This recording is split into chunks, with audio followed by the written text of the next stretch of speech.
Dhaka bank business mirror অনুষ্ঠানে সবাইকে আমন্ত্রণ জানাচ্ছি আমি ইসমাইল জারিন খান।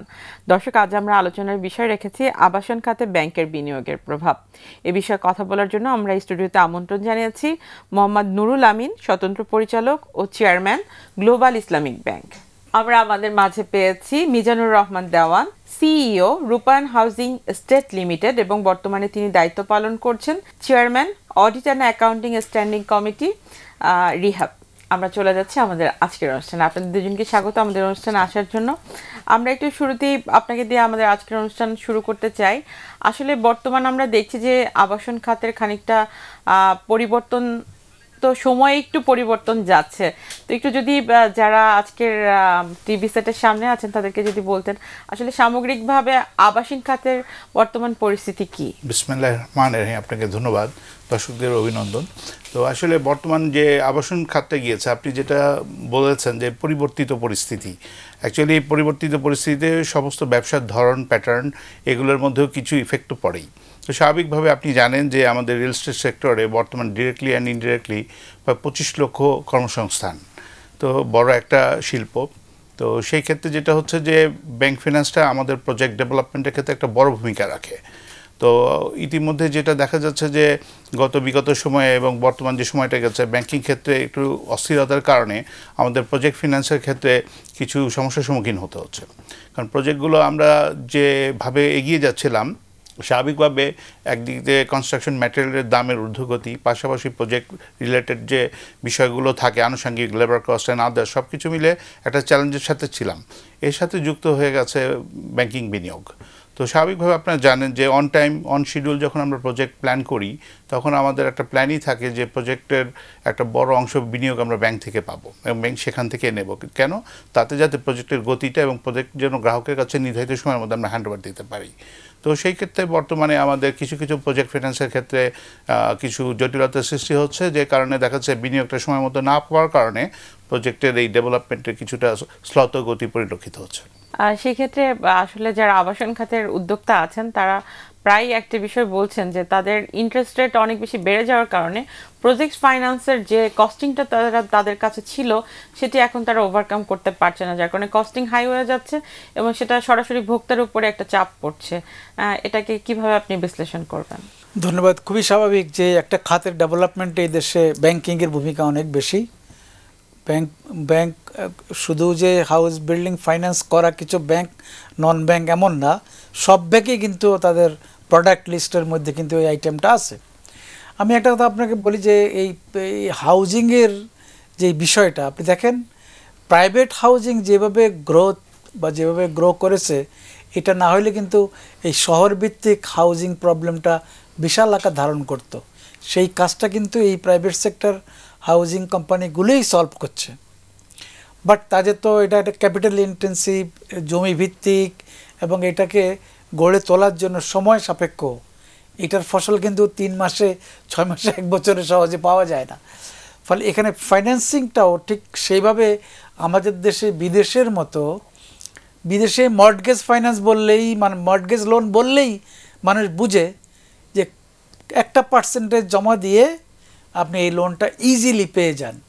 আমাদের দেশে এই কালচারটা গ্রো করে নাই। ইভেন আমাদের যে 2-4টা ফাইন্যান্স কোম্পানি শুধু হাউজিং ফাইন্যান্স করে এরকম কোম্পানি আমাদের আছে, তারাও কিন্তু ওই মর্টগেজ ফাইন্যান্সিংয়ের মতো করে অতি দ্রুত কোনো কাজ করতে পারে না। তারপর অনেকগুলো বিষয় এখানে তো আছে ফাইন্যান্সিংয়ের জন্য, সিকিউরিটির বিষয় আছে, প্রজেক্টের বিষয় আছে, বা ম্যান বিহাইন্ড দি প্রজেক্ট, এই বিষয়গুলো আছে। ফলে আপনি যেটা বলছেন যে এই খাতের গ্রোথের জন্য ব্যাংকিংয়ের ভূমিকা খুবই অনস্বীকার্য, এটা কোনো ভুল নাই। সেই ক্ষেত্রে ব্যাংকগুলো কতটা ফোকাসড, তারা কি ইন্ডাস্ট্রিতে ফাইন্যান্স করবে, না ওয়ার্কিং ক্যাপিটাল দিয়ে দেবে, নাকি এক্সপোর্ট ইম্পোর্ট করবে, নাকি ফাইন্যান্স ইন হাউজিং করবে? ফলে প্রায়োরিটির দিক থেকে কিন্তু এটা খুব উপরের দিকে নাই বলে আমি মনে করি। এখানে হাউজিং সেক্টরের অভিজ্ঞ লোক আছে, সে অবশ্যই বলবে যে ব্যাংকের ফাইন্যান্সিং প্যাটার্নের হাউজিংটা কোন পর্যায়ে এটা আছে। ফলে আপনি যে এই প্রসঙ্গটা বলছেন যে এটাকে আমি সমস্যা হিসেবে বলবো না, এটা একটা চ্যালেঞ্জ। যে ফাইন্যান্সিং পাওয়ার জন্য একটা হাউজিং কোম্পানিকে কীভাবে প্রিপার্ড হতে হয়, আবার একটা ব্যাংক কিসের ভিত্তিতে একটা ফাইন্যান্সিং করবেন, একটা মডেল মানে ফাইন্যান্সিং মডেলটা ঠিক করা, ঠিক সেটা আবার ইন্ডিভিজুয়াল ব্যক্তির ক্ষেত্রে সেটা মিলবে না। ইন্ডিভিজুয়াল তো ফ্ল্যাট কিনবে আর ওনারা প্রজেক্ট করবেন, তো ফলে এটা একটা ত্রিপক্ষীয় একটা বিষয় এখানে জড়িত বলে আমি মনে করি। কিন্তু এই সেক্টরের সাথে জড়িত যারা আসলে ভোক্তা যারা আছে, যারা এই ইউজার, তাদের পক্ষ থেকে মানে খানিকটা টেনশনের বিষয় এসছে যে যেই প্রজেক্টগুলো আসলে এই 5টি ব্যাংকের সাথে রিলেটেড, সেই 5টি ব্যাংক মার্জারের সাথে সংযুক্ত হচ্ছে এবং ইনক্লুডিং আপনার ব্যাংক সহ। তো সেটি যদি হয় তাহলে তাদের আসলে বিজনেস উদ্যোক্তা যারা আছেন তাদের যে চ্যালেঞ্জেস, পাশাপাশি যারা এই অ্যাপার্টমেন্টগুলো পারচেস করছে তাদেরও সেমভাবে চ্যালেঞ্জের মুখোমুখি হতে হবে। সেই জায়গায় কি আপনারা একটু বলবেন যে যারা খুবই লেটেস্ট বিষয় এবং হাল লাগাত বিষয়। আপনি একটা জিনিস খেয়াল করে দেখেন, প্রাইভেট ক্রেডিট গ্রোথ 6.4% নেমে আসছে। এটা কিন্তু ইন্ডাস্ট্রির ক্ষেত্রে যেমন সত্য, এটা কৃষির ক্ষেত্রে সত্য, এটা ইম্পোর্টের ক্ষেত্রে সত্য, সেই ইম্প্যাক্টটা হাউজিংয়ের ক্ষেত্রেও আছে। হাউজিংয়ের গ্রোথ তো ভিন্ন করে দেখানো হয় নাই যেটা 6-এর থেকে বেশি। তাহলে এটি একটি সামগ্রিক ব্যাপার যে এখন প্রাইভেট ক্রেডিট গ্রোথ তুলনামূলক কম। আপনি যে হ্যাঁ দুর্বল ব্যাংকের কথা বলছেন, এই কথাটা কিন্তু 1 বছর আগে এইভাবে উচ্চারিত হইতো না, আমি পরিষ্কার করে বলছি।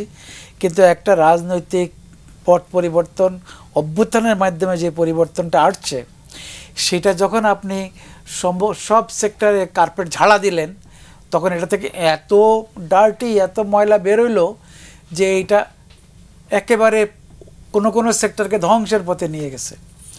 ব্যাংকিংয়ের একটা বড় প্রভাব এর উপরে আসছে।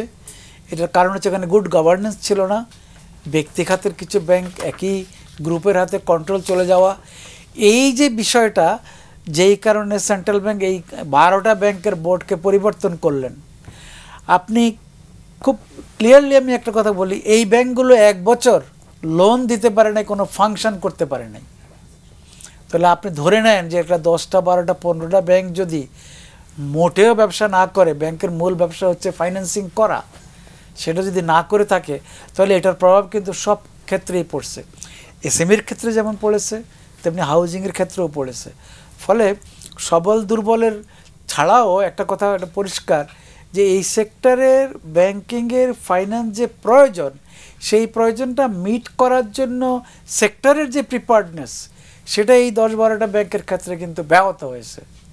এখন আসলে প্রসেসিংটা কিভাবে আপনারা করছেন, মানে যারা এই ব্যাংকের সাথে সংশ্লিষ্ট ছিল তারা আসলে কিভাবে, এই মার্জারের পর তো সব একটা ব্যাংকে হয়ে যাবে, তো একটা ব্যাংক যদি হয় তাহলে এই 5 জন চেয়ারম্যান থেকে একজন চেয়ারম্যান হবে, 5 জন এমডি থেকে একজন এমডি হবে, এমপ্লয়ি ছাঁটাই হবে, এবং যারা ক্লায়েন্ট ছিল তারা যারা আগে থেকেই আবেদন করে রেখেছে বা অলরেডি এক্সিস্টিং যারা ক্লায়েন্ট ওনারা, তারা হয়তো সেখান থেকে ছিটকে পড়বে। তো এই জায়গাগুলোতে তো এখন ওনাদের মধ্যে একটা বড় ধরনের দুশ্চিন্তা তৈরি করছে অ্যাজ এ উদ্যোক্তা হিসেবে, বা সেই প্রতিষ্ঠানের এমপ্লয়িগুলোর সাথে যারা কাজ করছে তারাও। তো সেখানে আপনার মতামত? দেখেন, আমি আপনাকে একদম ক্লিয়ারলি বলি, সামটাইমস ক্রাইসিস ক্রিয়েট সাম অপরচুনিটিস। এক্স্যাক্টলি, এটা ক্রাইসিস ওই কটা ব্যাংকের জন্য, কিন্তু it creates opportunities for other banks. ফলে আপনি একটা খাত কিন্তু আমি মনে করি না এফেক্টেড হওয়া উচিত। অন্যরা এই চ্যালেঞ্জটা নিয়ে এবং এই দুর্বল ব্যাংকগুলোর এই ব্যবসা না করার সুযোগে তাদের ব্যবসা বেশি করতে পারে। আমি আপনাকে একটা কথা পরিষ্কার বলি, এই ব্যাংকগুলোর আমানত কিন্তু ওই ব্যাংকগুলোতে গেছে।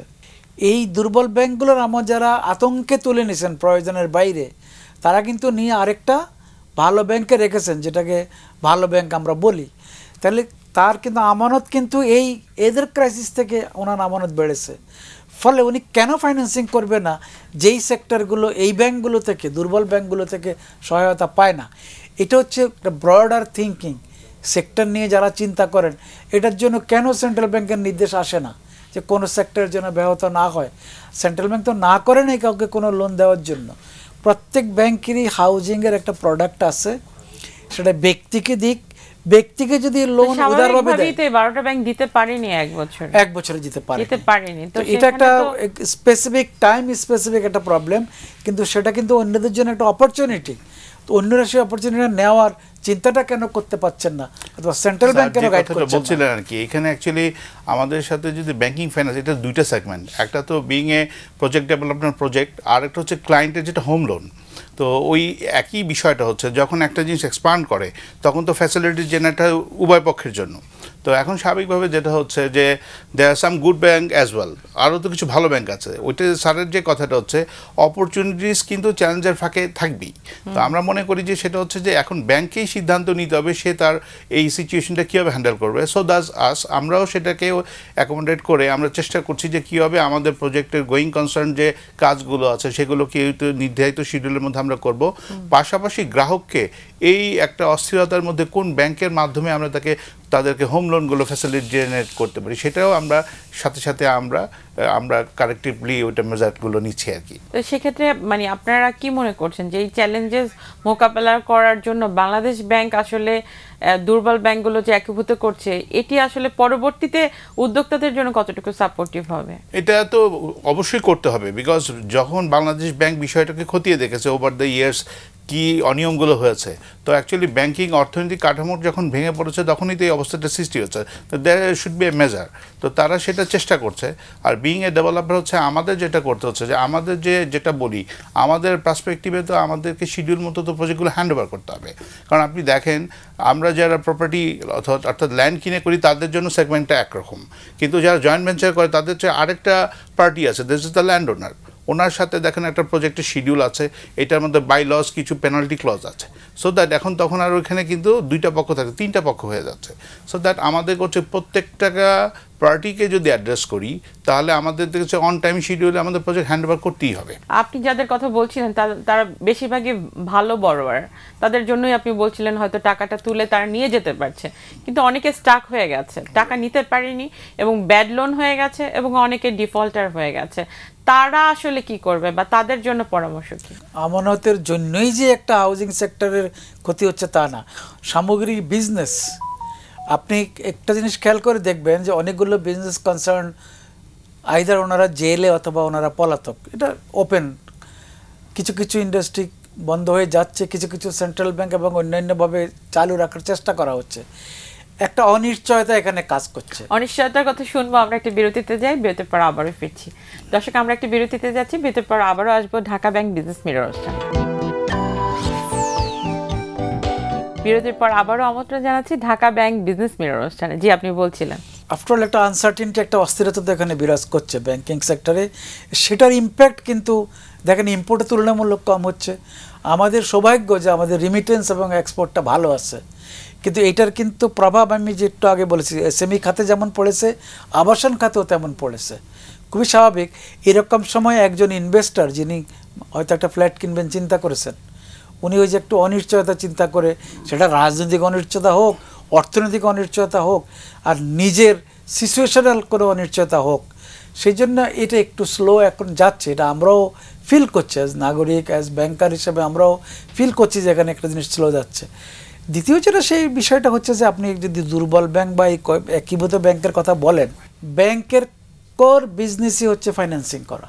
যদি এই ফাইন্যান্সিংয়ের মডেল ওনারা বের করতে না পারেন, এবং যেটা থেকে বের হওয়ার জন্য সেন্ট্রাল ব্যাংক এই কয়টাকে একীভূত করে একটা বিশাল অঙ্কের ইকুইটি বা ক্যাপিটাল দিয়ে একটা ব্যাংক শুরু করতে চাচ্ছেন, কিন্তু সেই ক্ষেত্রে আপনি একটু আগে যেটা বলেছেন, এই ক্ষেত্রে 2 বছরের জন্য মোটামুটি একটা স্থিত অবস্থা থেকে এটাকে যেন নতুন ব্যাংকে শিফট করা যায় সেই প্রিপারেশনটা থাকবে। সেক্ষেত্রে আসলে যেটি বলছেন যে দীর্ঘমেয়াদী একটা পরিকল্পনা যেহেতু হচ্ছে, তো 2 বছর একটা মিনিমাম টাইম ধরেছেন, বাট এর চেয়ে বেশি সময়ও লেগে যেতে পারে। তো এই টাইমটা তো আপনারা উদ্যোক্তারা যারা এই ধরনের 12টি ব্যাংকগুলোর সাথে ছিলেন এবং 5টি ব্যাংকের সাথে মার্জার অবস্থায় যাদেরকে নিয়ে আসা হচ্ছে, তারা তো স্টাক হয়ে থাকবে। তো আপনারা কি পরিকল্পনা করছেন সেখান থেকে বের হওয়ার জন্য? আপনারা কি বাংলাদেশ ব্যাংক এবং ব্যাংকার্স অ্যাসোসিয়েশনগুলোর সাথে কি উদ্যোক্তারা আলোচনা করছেন যে কিভাবে আপনারা এখান থেকে বের হতে পারেন বা সহযোগিতা পেতে পারেন, বা আলাদা কোনো প্রণোদনার বিষয় থাকবে কিনা? নিশ্চয়ই এখানে বিষয়টা বুঝতে হবে যে যখন একটা অস্থিরতা বিরাজ করে, আমরা এটাকে তো আমরা অ্যাড্রেস করা ছাড়া তো আমাদের কোনো বিকল্প নেই, আমাদেরকে এটা করতে হবে। সমস্যা থাকবে, এটা সমাধানের পথও থাকবে। তো এই যে বিষয়টা এখন আমরা বলছি, আমরা যারা রিয়েল এস্টেট প্রফেশনাল আমরা বলি অস্থির সময় বিনিয়োগ করাটা হচ্ছে গ্রাহকের জন্য সর্বোত্তম সময়। অর্থাৎ আমরা যখন একটা নর্মাল স্টেবল কন্ডিশনে চলে যাব, থিংস উইল বি চেঞ্জ, এবং তখন কিন্তু সব কিছুই দেখা যাবে, হয়তো প্রাইজের ক্ষেত্রে একটা সেন্সিটিভিটি চলে আসবে। তো এখন তার জন্য একটা অপরচুনিটি। এখন আমাদের করণীয়টা কি, আমরা বিভিন্ন লেভেল থেকে অ্যাজ এ ফোরাম, আমরা রিহ্যাব, আমরা কিন্তু প্রত্যেকটা জায়গায় যখনই আমরা করছি ফাইন্যান্স অ্যাডভাইজার এবং প্রত্যেকটা যে বাংলাদেশ ব্যাংকের গভর্নর সবারকে কিন্তু আমরা অ্যাড্রেস করছি।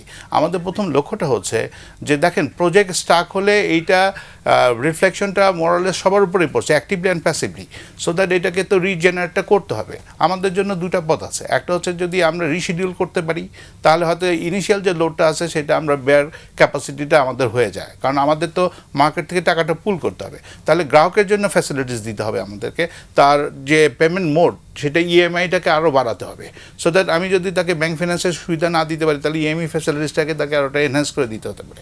পাশাপাশি যে বিষয়টা দরকার হচ্ছে যেটা হচ্ছে যে সবাইকে এই জিনিসটা মাথায় রাখতে হবে যে একটা সেক্টর যদি বাঁচে তাহলে এর সাথে রিলেটেড যারা কর্মসংস্থান তারা বাঁচবে। তো আমি মনে করি বাংলাদেশ ব্যাংক যে মেজারগুলো নিচ্ছে, এবং দেখেন অ্যাজ অন টুডে আমাদের কিন্তু রেমিটেন্সের একটা ভালো আছে, প্রায় $31 billion as on today.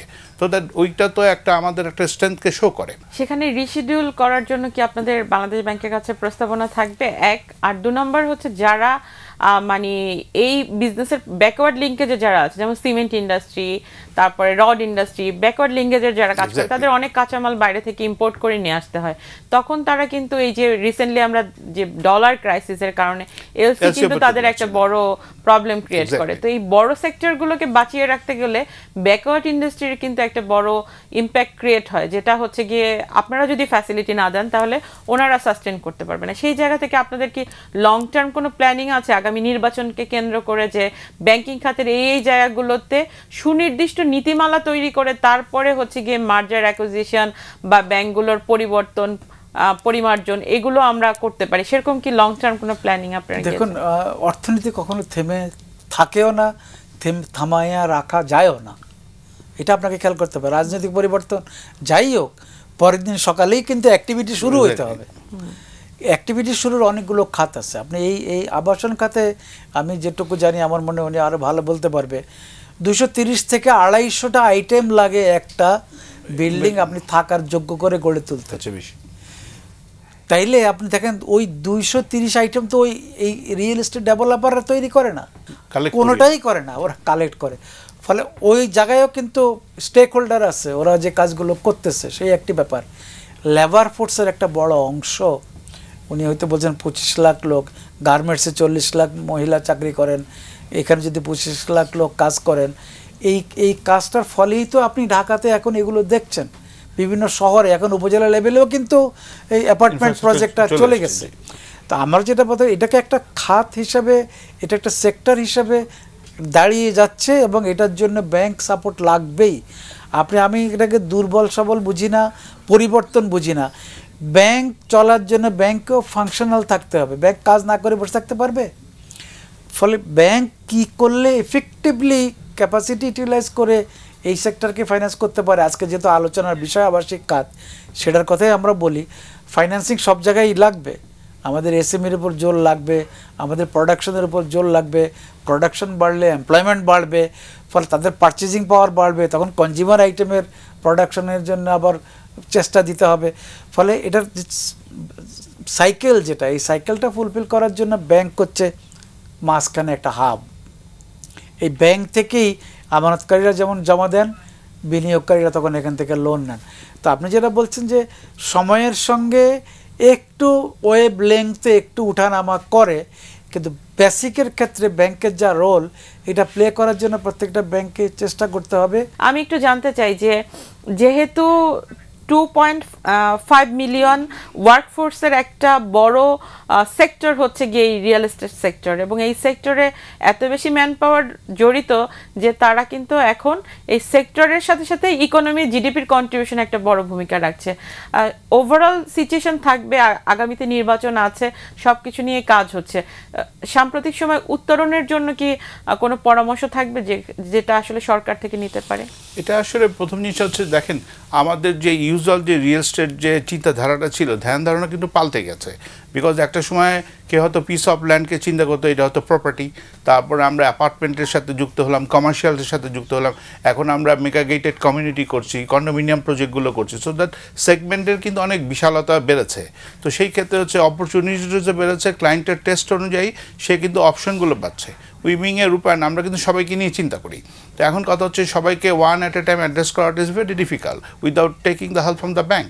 That's why এখন আমাদেরকে যে জিনিসটা হচ্ছে যে আমরাও চাই সেক্টরের পাশে থাকতে। ইটস এ সিগনিফিক্যান্ট একটা ক্লায়েন্ট বিহেভিয়ার, যে দেখেন আপনি একটা সময় মনে করেছিল যে আমাদের ব্যাংকে মনে একটা ওভারঅল একটা অস্থিরতা আসবে, কেউ মনে হয় ব্যাংকে টাকা আমানত রাখবে না, কিন্তু দিস হ্যাজ বিন চেঞ্জ। মানুষ কিন্তু আমানত নিতে যাচ্ছে, there are such good banks as well. তো কাজেই জিনিসটা হচ্ছে অস্থির সময় একজনের পাশে থাকতে হবে, এবং সবচেয়ে কথা হচ্ছে রিগার্ডলেস এনি সিনারিও সবাইকে পজিটিভ থাকতে হবে। দেশটা তো আমাদের, সো দ্যাট আমরা যদি চিন্তা করি, আমরা যদি কেউ হাল না ছাড়ি, ইনশাল্লাহ সবাই, আমরাও যেমন ঘুরে দাঁড়াবো, ব্যাংকও ঘুরে দাঁড়াবে। এবং একটা আপনি যেটা বললেন সামনে হয়তো ইলেকশন আছে, আমাদের সবার একটা এক্সপেকটেশন আমরা যেন আমাদের ভোটটা দিতে পারি। এইটা যদি আমরা দিতে পারি, আমার মনে হয় যে এরপরে ধারাবাহিকতা যদি সবাই পরবর্তী ইলেক্টেড গভর্নমেন্ট যদি রাখতে পারে, অবশ্যই সেক্টরে এবং অন্য জায়গাতে একটা স্থবিরতা, যে অশনি সংকেত ছিল, সেটা চলে যাবে এবং একটা স্থিতিশীল বিষয়ের দিকে আমরা যেতে পারবো। জি, সেক্ষেত্রে চ্যালেঞ্জ মোকাবেলার জন্য আপনার কোনো পরামর্শ আছে কিনা? দেখুন, আমাদের তো খুবই পপুলার কথা অন্ন বস্ত্র বাসস্থান। বাসস্থান ছাড়া কোনো লোক কি বাঁচতে পারবেন? তো ফলে উদ্যোক্তারা উদ্যোগ নেবেন, কিন্তু সেটার পরিপূর্ণতার জন্য যে ড্রাইভার্সগুলো লাগবে, সেই ড্রাইভার্সের এক নম্বর হচ্ছে সরকারি নীতি সহায়তা। ব্যাংকে এই ফাইন্যান্সিংটা 15 থেকে 25 বছর ভিত্তিক করা উচিত। একজন পার্মানেন্ট চাকরিজীবী, ফর্মাল সেক্টর হোক ইনফর্মাল সেক্টর হোক, তাকে চাকরির 5 বছরের মধ্যেই একটা হাউজিং লোন দিলে উনি 20-25 বছর মেয়াদি হইলে কম অ্যামাউন্টে এটা করতে পারবেন। আবাসিক খাতের এই নীতি সহায়তা, এই নীতি সরকারি কর্মচারীর ক্ষেত্রে যেমন করা উচিত, আর আমাদের ইনফর্মাল সেক্টরের সবার ক্ষেত্রে করা উচিত, অ্যাটলিস্ট যার চাকরির একটা নিশ্চয়তা আছে। তো ফলে সেক্টর গ্রো করার জন্য আমি মনে করি যে নীতি সহায়তা, ব্যাংক ফাইন্যান্স, উদ্যোক্তাদের আরেকটু ছাড়, বা ছাড় বলতে আমি এমন না যে বিনা পয়সায় দেবে, ছাড় বলতে আমি বুঝছি যে তাকে দীর্ঘমেয়াদী একটা সুযোগ দেওয়া যায় কি না। তাহলে এগুলো একটু দীর্ঘমেয়াদী করার ব্যবস্থা করলে, নীতি সহায়তা থাকলে, বাংলাদেশ ব্যাংকে 1000 কোটি টাকার একটা হাউজিং ফাইন্যান্সিং রিফাইন্যান্স করলে কি হয়। আমরাও আশা করছি যে আসলে সামনে যে নীতিমালাগুলো হচ্ছে এবং যে নির্বাচনী ইস্তেহার হচ্ছে, সেখানে যারা আসলে তরুণ প্রজন্ম, তাদের আবাসনকে স্থায়ী করার জন্য তাদের একটা 25 বছর বা 20 বছর মেয়াদি যদি আসলে ঋণ সহায়তা দেওয়া যায়, সেটি আগামী প্রজন্মের জন্য একটা বড় কাজ হবে এবং প্রত্যেকেরই কিন্তু আবাসনের ব্যবস্থার একটা সুযোগ হবে। আর এই সেক্টর আসলে সামনের দিকে এগিয়ে যেতে ব্যাংক ফাইন্যান্স বা ব্যাংকিং সহযোগিতার আসলে বাইরে তারা আগাতে পারবে না। তো আপনাদের দুজনকে অসংখ্য ধন্যবাদ আমাদেরকে সময় দেওয়ার জন্য। ধন্যবাদ দর্শক, এই ছিল আজকের মতো ঢাকা ব্যাংক বিজনেস মিট অনুষ্ঠান। দেখা হবে আগামী সপ্তাহে। সে পর্যন্ত সবাই ভালো থাকুন, সুস্থ থাকুন, নিরাপদে থাকুন।